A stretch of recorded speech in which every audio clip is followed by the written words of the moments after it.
सिवान के दक्षिण टोला मोहल्ले में एक युवक की गोली मारकर हत्या कर दी गई। मृतक युवक सिवान के पूर्व सांसद मोहम्मद शहाबुद्दीन का करीबी बताया जा रहा है। फिलहाल हत्या के कारणों का खुलासा नहीं हुआ है। बक्सर में बाइक सवार अपराधियों ने वार्ड पार्षद की गोली मारकर हत्या कर दी। वार्ड संख्या 27 के वार्ड पार्षद विजय कुमार वर्मा को उनके घर के बाहर ही गोली मारी गई। घटना मॉडल थाना क्षेत्र की है। पटना के फतुहा थाना इलाके में पेट्रोल पंप पर लूटपाट के क्रम में हथियारबंद अपराधियों ने पेट्रोल पंप कर्मी की गोली मारकर हत्या कर दी। पुलिस ने शव को अपने कब्जे में लेकर उसे पोस्टमार्टम के लिए नालंदा मेडिकल कॉलेज में भेजा है। दरभंगा में चर्चित एसके कंस्ट्रक्शन के मालिक कुशेश प्रसाद शाही हत्याकांड के मुख्य आरोपी नीरज मुखिया ने कुर्की जब्ती के बाद शुक्रवार को न्यायालय में समर्पण कर दिया। मुखिया सीतामढ़ी जिले के रूनी सैदपुर का रहने वाला है। मुजफ्फरपुर का बैरिया बस स्टैंड गोलियों की तड़तड़ाहट से गूंज उठा। वर्चस्व की लड़ाई में 2 पक्षों में गोलीबारी हुई, जिसमें एक शख्स कुंदन सिंह को गोली लगी। पश्चिम सिंहभूम के पुड़ाहाट जंगल में नक्सलियों ने पुलिया निर्माण में लगे एक मजदूर की गोली मारकर हत्या कर दी और 5 वाहनों को आग के हवाले कर दिया। नक्सली वारदात पूरे इलाके में इससे दहशत का माहौल है। झारखंड में अश्लील साइट पर लगाम लगाने की कवायद शुरू कर दी गई है। भारत सरकार के cyber crime prevention against women and children act के तहत अश्लील साइट चलाने वालों के खिलाफ कार्रवाई शुरू की है। अब तक 24 साइट को बंद किया गया है। नीतीश सरकार ने आर्थिक रूप से पिछड़े सामान्य वर्ग के लोगों को 10% आरक्षण को मंजूरी दी है। नीतीश सरकार से पहले गुजरात, झारखंड, यूपी और राजस्थान सरकार सवर्ण आरक्षण को मंजूरी दे चुका है। बिहार कैबिनेट की बैठक शुक्रवार को मुख्यमंत्री नीतीश कुमार की अध्यक्षता में हुई। पटना में आयोजित इस बैठक में कुल 58 एजेंडों पर मुहर लगी और इस बैठक में कई अहम मुद्दों पर चर्चा हुई। कैबिनेट की बैठक में बिहार सरकार ने वित्तीय वर्ष 2018-19 के तृतीय अनुपूरक बजट की मंजूरी दी गई। इसके अलावा लेखानुदान पर भी कैबिनेट की हरी झंडी मिली है। कैबिनेट की बैठक में मंत्री, मुख्यमंत्री और राज्य मंत्री के अलावा की साजा भत्ता में वृद्धि करने का फैसला लिया गया है। मंत्री को 6 लाख, उप मुख्यमंत्री को 5.5 लाख और राज्य मंत्री को 5,75,000 रुपये साजा भत्ता मिलेगा। सीआईएसएफ ने शुक्रवार को दिल्ली के चांदनी चौक मेट्रो स्टेशन से एक व्यक्ति को देसी कट्टा और 3 जिंदा कारतूस के साथ गिरफ्तार किया है। ये व्यक्ति सुरक्षा कर्मियों के हत्थे तब चढ़ा जब सामान चेकिंग के दौरान स्कैनिंग में पिस्टल और कारतूस दिखाई दी। गिरफ्तार शख्स की पहचान जेडीयू नेता गुलाम अहमद के रूप में हुई है। वो बिहार के समस्तीपुर जिले के ताजपुर का रहने वाला है। फिलहाल सीआईएसएफ उससे पूछताछ कर रही है। पीएम मोदी एक बार फिर से आतंकियों के निशाने पर है और इस बार कराची, पाकिस्तान से आई एक फोन कॉल पर प्रधानमंत्री मोदी को मुस्लिम विरोधी बताते हुए जान से मारने की धमकी दी गई है। साथ ही देश में दहशतगर्दी और आतंकी हमला करने की बात कही गई। जमीन के मुआवजे की मांग को लेकर नोएडा के हजारों किसानों का दिल्ली की तरफ कूच हुआ है। किसानों के मार्च की वजह से डीएनडी पर जाम की स्थिति है। किसान प्रधानमंत्री से मिलने की मांग पर अड़े हैं। मोदी सरकार ने अपने आखिरी बजट में आम लोगों के लिए तोहफों की बारिश कर दी है। बजट में गांव से लेकर गाय तक और मजदूर से लेकर मध्यम वर्ग तक को लुभाने की कोशिश की गई। अंतरिम बजट में नौकरी पेशा लोगों को बड़ा तोहफा दिया गया है। 5 लाख की सालाना इनकम हासिल करने वालों को अब कोई टैक्स नहीं देना होगा। बजट में छोटे किसानों के लिए भी तोहफे का ऐलान किया गया है। किसानों के खाते में अब हर साल 6,000 रुपये आएंगे। पीएम ने बजट की तारीफ की है। मोदी ने कहा है कि बजट देश को मजबूत करने वाला है और इससे गरीबों और को शक्ति मिलेगी और किसानों को मजबूती मिलेगी। अंतरिम बजट के बाद नवादा में बीजेपी कार्यकर्ताओं ने जश्न मनाया। पार्टी कार्यकर्ताओं ने इसे आम लोगों का बजट करार दिया। कृषि मंत्री प्रेम कुमार ने अंतरिम बजट को किसानों और आम लोगों के लिए फायदेमंद बताया। उन्होंने कहा कि बजट से चौतरफा विकास होगा। जेएमएम ने केंद्र सरकार के बजट को आम आदमी को ठगने वाला बजट बताया। पार्टी ने बजट को लेकर आरोप लगाया कि केंद्र सरकार का ये बजट चुनावी बजट है। कांग्रेस अध्यक्ष राहुल गांधी ने के खिलाफ पटना में केस दर्ज कराया गया। राहुल पर हिंदुओं की भावनाओं को आहत करने का आरोप लगा है। 3 फरवरी को पटना में होने वाली कांग्रेस की रैली को सफल बनाने में बाहुबली विधायक अनंत सिंह जुट गए हैं। गांधी मैदान में भीड़ जुटाने के लिए अनंत सिंह ने महाभोज का आयोजन किया है। कांग्रेस नेता प्रेमचंद मिश्रा के बिहार में पार्टी के फ्रंट फुट की राजनीति करने वाले बयान पर महागठबंधन में सियासत गर्म हो गई है। आरजेडी नेता रघुवंश प्रसाद सिंह ने कहा कि ऐसे बयान देने से गलत संदेश जाता है। बीजेपी के खिलाफ हर लड़ाई में उनका स्टैंड स्पष्ट रहा है। बदलाव यात्रा के तहत शिवहर पहुंचने पर तेज प्रताप का कार्यकर्ताओं ने जोरदार स्वागत किया। कार्यक्रम के दौरान तेज प्रताप को महिमामंडित करने के लिए कार्यकर्ताओं ने पूरा इंतजाम किया था। बीजेपी ने तेज प्रताप यादव की बदलाव यात्रा पर करारा हमला किया है। मंत्री रामनारायण मंडल ने कहा कि तेज प्रताप राजनीतिक तौर पर बेरोजगार हैं। पथ निर्माण मंत्री नंदकिशोर यादव ने भभुआ में सड़क और पुल का शिलान्यास किया। कांग्रेस पर हमला करते हुए उन्होंने कहा कि केंद्र में एक बार फिर नरेंद्र मोदी के नेतृत्व में सरकार बनेगी। यूपीएससी ने 60वीं से 62वीं का फाइनल रिजल्ट घोषित कर दिया है। इसके टॉपर सुशांत कुमार चंचल बने हैं। इन्हें 1020 अंक की कुल परीक्षा में 727 अंक प्राप्त हुए हैं। सीवान में छिड़काने के बाद जमकर हंगामा हुआ। भड़के लोगों ने काफी देर तक सड़क जाम रखा और मंचलों की गिरफ्तारी की मांग की। सहरसा पुलिस ने चोरी की 15 बाइक बरामद की है। गाड़ियों के इंजन नंबर और चेसिस नंबर से छेड़छाड़ की गई है। इस मामले में गैरेज संचालक को गिरफ्तार किया गया है। पुलिस ने 62 कार्टन शराब बरामद की है। इसकी कीमत करीब 6 लाख बताई जा रही है। शराब एक गाड़ी में तहखाने में छिपाकर रखी गई थी। रामगढ़ के वीडियो को सस्पेंड किए जाने के खिलाफ लखीसराय में वार्ड पार्षदों ने प्रदर्शन किया और सरकार के खिलाफ नारेबाजी करते हुए निष्पक्ष जांच की मांग की। राजा जीआरपी ने 2 बच्चों को चाइल्ड लाइन को सौंपा है। पश्चिम बंगाल के रहने वाले दोनों बच्चे भटककर स्टेशन पहुंचे थे। सासाराम के एम्बुलेंस कर्मचारी हड़ताल पर चले गए हैं, जिससे मरीजों की परेशानी बढ़ गई है। एम्बुलेंस कर्मियों ने सरकार के खिलाफ नारेबाजी की। मुजफ्फरपुर का बैरिया बस स्टैंड गोलियों की तड़तड़ाहट से गूंज उठा। वर्चस्व की लड़ाई में 2 पक्षों में गोलीबारी हुई। इसमें एक शख्स कुंदन सिंह को गोली लगी है। बेगूसराय में जमीन को लेकर फिर जंग हुई। पहाड़चक में जमीन से कब्जा हटाने पहुंचे पुलिस पर लोगों ने पथराव शुरू कर दिया। इसके बाद पुलिस ने लाठीचार्ज किया है। पथराव में एसडीओ और एएसपी को चोट आई है। बगहा में चलती ट्रक में अचानक आग लगने से अफरा तफरी मच गई। देखते ही देखते ट्रक धू धू कर जल गया। घटना उत्तर प्रदेश की सीमा से सटे शालिकापुर रोड की है। पटना पुलिस ने आलमगंज थाना क्षेत्र से 2 अपराधियों को गिरफ्तार किया है। इनके पास से एक देसी कट्टा समेत 2 कारतूस बरामद हुए हैं। दरभंगा पुलिस ने वाहन लुटेरा गिरोह का खुलासा करते हुए चोरी की कई गाड़ियां जब्त की हैं। इनमें 22 ट्रैक्टर, एक स्कॉर्पियो, एक बोलेरो शामिल है।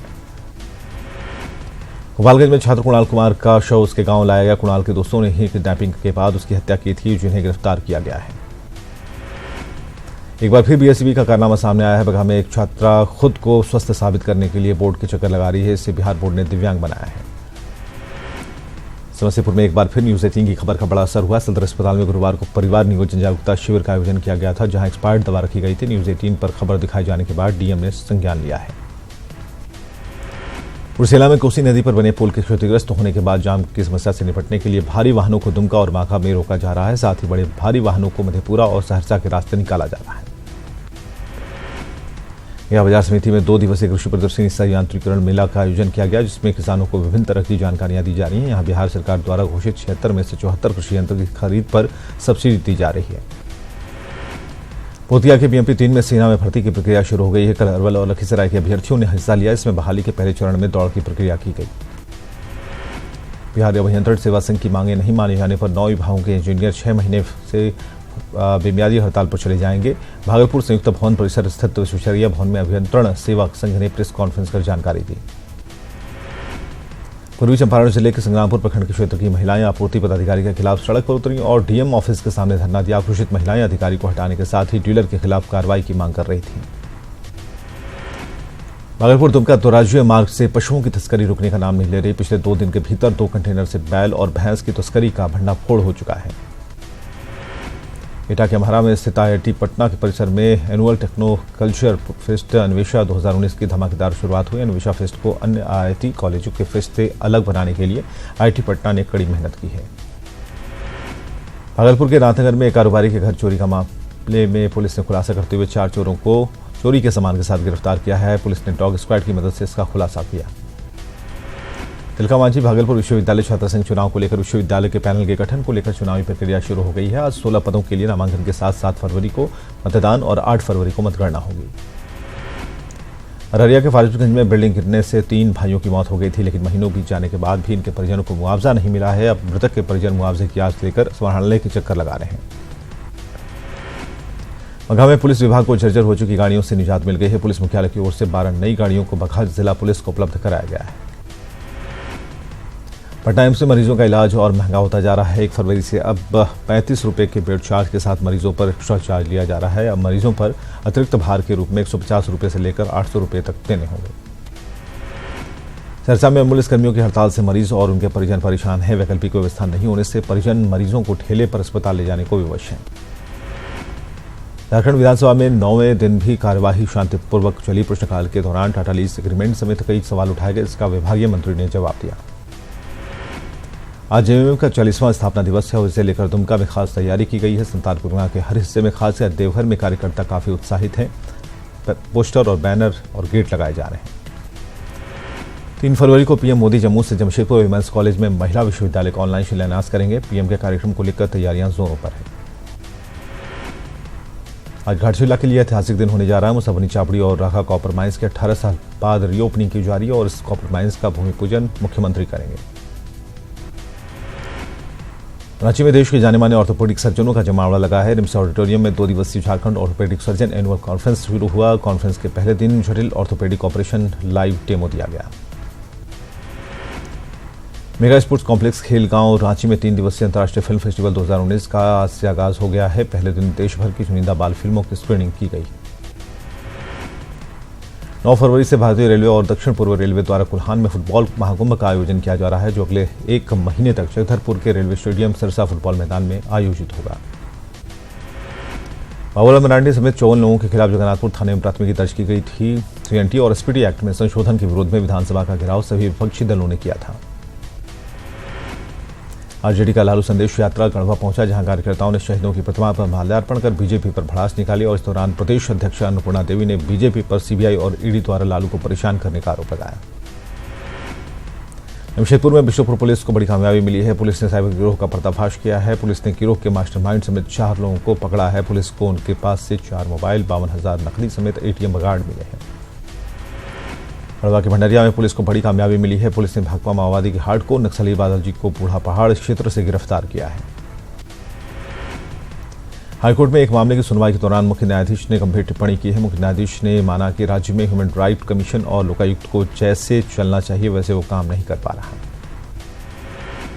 बाबानगरी देवघर में गर्मी शुरू होने से पहले ही जल संकट गहरा गया है। डड़वा नदी और अजय नदी के समय से पहले सूखने से हालात उत्पन्न हुए हैं। डिप्टी मेयर नीतू देवी ने जल संकट को देखते हुए प्रभावित इलाकों में टैंकर से पानी पहुंचाने का भरोसा दिलाया है। झारखंड बीजेपी ने राज्य के विपक्षी पार्टियों पर राज्य को लूटने का आरोप लगाया है। पलामू पहुंचे प्रदेश बीजेपी के प्रवक्ता ने कहा कि झारखंड की विपक्षी पार्टियों वाली अस्थायी सरकारों ने राज्य को सिर्फ लूटा है। रांची में शॉपिंग वेबसाइट के जरिए ठग गिरोह के सदस्यों ने एक शख्स के खाते से 42,000 रुपए की ठगी कर ली है। रांची पुलिस इन साइबर अपराधियों को गिरफ्तार करने के अभियान में जुटी है। आगामी लोकसभा चुनाव को लेकर देवघर पुलिस ने तैयारियां शुरू कर दी हैं। इसके लिए जिले के अलग अलग जगहों से प्राप्त इनपुट के आधार पर शांतिपूर्ण और निष्पक्ष चुनाव संपन्न कराने के लिए पुलिस ने संवेदनशील बूथों की सूची तैयार की है। हजारीबाग की एसीबी की टीम ने मसरातू पंचायत के मुखिया रियासत अली को रिश्वत लेते रंगे हाथ पकड़ा है। विकास योजना में मुखिया को 10,000 रुपए लेते हुए रंगे हाथ पकड़ा गया। गिरिडीह के धनवार थाना क्षेत्र के पिपराडीह गांव से 4 दिनों से लापता छात्रा का शव बरामद किया गया है। परिजनों ने नावा गढ़चट्टी गांव निवासी धनेश्वर साहू पर हत्या कर शव को कुएं में फेंकने का आरोप लगाया है। प्रधानमंत्री नरेंद्र मोदी आज ममता के गढ़ में गरजेंगे। मोदी पश्चिम बंगाल के सीमावर्ती उत्तर 24 परगना जिला और औद्योगिक नगर दुर्गापुर में 2 रैलियां करेंगे। मोदी रैलियों के साथ आगामी लोकसभा चुनाव के लिए पश्चिम बंगाल में बीजेपी के प्रचार अभियान की शुरुआत करेंगे। दोनों रैलियों के आयोजन स्थल का राजनीतिक महत्व है। बीजेपी के राष्ट्रीय अध्यक्ष अमित शाह आज यूपी दौरे पर रहेंगे। इस दौरान अमित शाह अमरोहा के गजरौला में बूथ अध्यक्ष कार्यकर्ताओं को संबोधित करेंगे, बूथ स्तर के कार्यकर्ताओं को संबोधित करेंगे और लोकसभा चुनाव को लेकर पार्टी की रणनीति से अवगत कराएंगे। मिशन 2019 के लिए कांग्रेस आज दिल्ली में अहम बैठक करेगी। इसमें उम्मीदवारों के नाम को लेकर मंथन होगा और इस बैठक में सीएम गहलोत, डिप्टी सीएम और प्रभारी मंत्री मौजूद होंगे। 2019 के चुनाव को लेकर कांग्रेस आज से यूपी में अपना चुनावी अभियान शुरू करने जा रही है। पार्टी बाराबंकी से अपना चुनावी अभियान शुरू करेगी। कांग्रेस समेत कुछ और विपक्षी दल ईवीएम के साथ छेड़छाड़ के मुद्दे पर सोमवार को चुनाव आयोग जाएंगे और इसे लेकर शुक्रवार को विपक्षी पार्टियों ने चर्चा की है और चर्चा के बाद चुनाव आयोग जाने का फैसला हुआ है। कांग्रेस नेता प्रियंका गांधी वाड्रा के पति रॉबर्ट वाड्रा ने मनी लॉन्ड्रिंग के एक मामले में दिल्ली के पटियाला हाउस कोर्ट में अग्रिम जमानत याचिका दायर की है और इस पर आज सुनवाई हो सकती है। मनी लॉन्ड्रिंग का यह मामला वाड्रा के करीबी सहयोगी सुनील अरोड़ा से जुड़ा है और इसी मामले में वाड्रा ने गिरफ्तारी से बचने के लिए कोर्ट का रुख किया है। आज नए सीबीआई निदेशक का ऐलान हो सकता है। सीबीआई निदेशक की नियुक्ति के लिए पीएम मोदी की अध्यक्षता में सीजेआई और नेता प्रतिपक्ष मल्लिकार्जुन खड़गे की बैठक पहले ही हो चुकी है। शामिल के सैनिक कोतवाली के कनवार NH2 पर सड़क हादसे में 6 लोगों की मौत हो गई। हादसे की खबर मिलते ही पुलिस अधीक्षक फोर्स के साथ घटनास्थल पर पहुंचे और सभी को जिला अस्पताल भेजा लेकिन उन्हें मृत घोषित कर दिया गया। यूपी में अपनी मांगों को लेकर किसानों ने फिर दिल्ली मार्च कर दिया है। देर रात शुरू हुए किसानों के मार्च को पुलिस ने टीडी टोल प्लाजा पर रोक दिया। किसान अपनी मांगों को लेकर प्रधानमंत्री आवास पर प्रदर्शन करने की मांग कर रहे थे। हालांकि पुलिस ने किसानों के एक प्रतिनिधिमंडल को आगे बात करने के लिए भेजा था। इस दौरान कुछ किसानों की तबीयत भी खराब हुई। इसके लिए प्रशासन की तरफ से चिकित्सकों का प्रबंध किया गया है।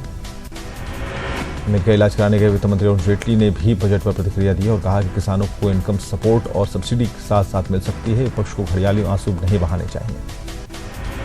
कांग्रेस के वरिष्ठ नेता मल्लिकार्जुन खड़गे ने मोदी सरकार की ओर से पेश अंतरिम बजट को बीजेपी का चुनावी घोषणा पत्र करार दिया।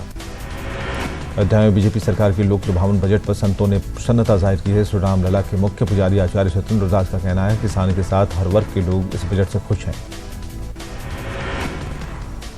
बिजनेसमैन जयराम चिगुरुपति अपनी कार में मृत पाए गए हैं। हैदराबाद विजयवाड़ा मार्ग के किनारे उनकी लाश मिली है। पुलिस फिलहाल इस मामले की जांच कर रही है। जयराम एक एनआरआई बिजनेसमैन है। बेंगलुरु में फाइटर प्लेन क्रैश हो गया। हालांकि इस हादसे में सवार दोनों पायलटों को कोई नुकसान नहीं पहुंचा है। थोड़ी चोट आई है उन्हें और अस्पताल में उनका इलाज चल रहा है। भारतीय बैंक का 9,000 करोड़ रुपए के लेकर लंदन भागे विजय माल्या ने अपने लिए इंसाफ की गुहार लगाई है। माल्या ने उस पर जांच का शिकंजा कसता देख ट्विटर पर अपनी सफाई पेश की है। माल्या ने दावा किया है कि उनके कर्ज से अधिक का पैसा अब तक जब्त किया जा चुका है और इसके बाद भी उन्हें भगोड़ा कहा जा रहा है। अमेरिका के शिकागो में रेल ट्रैक पर जमी बर्फ हटाने और ट्रैक को क्रैक से बचाने के लिए उन पर ही आग लगाई गई है। रेल विभाग ने ट्रैक पर यह आग इसलिए लगाई है ताकि ट्रेनों की आवाजाही जारी रहे।